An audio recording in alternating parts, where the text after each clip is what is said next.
Oh, it was wonderful. Thank you so much for having me. It was an absolute pleasure being, part of this August gathering. I think it's a room full of, high-powered, what I call tech specialists, data scientists, data specialists, and to be one of the risk guys. Obviously, looks like I'm the odd man out, but a brilliant session so far.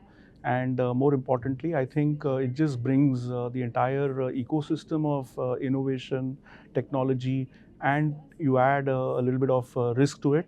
I think very insightful sessions. I think extremely relevant, right? I think each of these topics that you looked at, whether it's AI, it's ML, open AI, these are what it's no longer buzzwords. They've actually become a way of life. They're actually making life easier. In some parts of the world, even taking up jobs.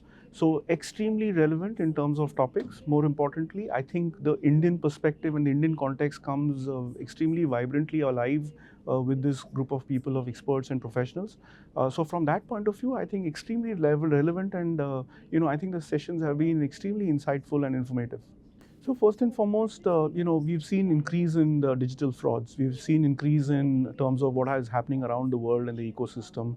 While there's no single answer to it, but if I look at what are the threats that we do see, threats around our supply chain, for example. We see threats around partnerships and APIs that we work with. We do see threats around the adoption of new technology. So all of us talk about the good case use cases, but there's limited information or talk about what are the risks related to that. So when you talk about AI, what are the risks related to AI? So there is no single simple answer to it, but the way I look at it is that there are three things which I would probably say. One is, of course, cyber awareness, whether it's employees or customers. There's never enough of what we can do in terms of educating customers.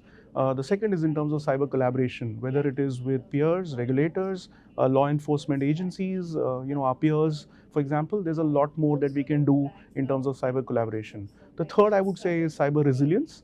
Within cyber resilience, also, I can clearly see some of it. While we have playbooks, we have drills, etc. But there's a lot that we can do.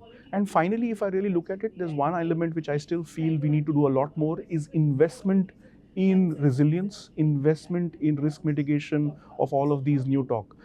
Just to kind of give you a perspective, we talk a lot about new investments in digital, new investments in innovation, new things around AI, but there's not so much talk about what are we investing in to prevent the misuse of AI, to prevent the misuse of digital, to prevent the misuse of technology. So that's something which I would see as something which is missing.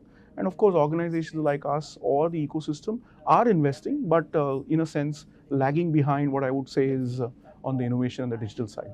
So you're right. One of the biggest threats that banks face is typically identity theft today. And that's something which is growing because all the digital frauds that you are typically seeing are account takeovers through your mobile apps or through your accounts, or identity takeovers. So very important that we as banks plug that whole ecosystem. So while we do have stringent KYC norms and regulations, but you need to go beyond that and use tech tools. So let's say, for example, we do invest in tools which actually give us pattern analysis of your apps, for example. We do work with a lot of partnerships. So there's a lot of APIs that we deal with. So we do API monitoring around all the partnerships and the tie-ups that we do. We do invest a lot of AI/ML use cases around threat intel, around incident reporting, around regulatory reporting. So a lot of that we're using. And finally, we're also using cyber analytics in a big way. So today we do see, pattern analysis models looked at. But again, these are what I would call early stage. But these are things which I would say are innovations that we've been looking at to secure the bank. See, I think you have to start by saying you're looking at the ecosystem of the banking industry, right? Which is banks are considered the safest place to park your money.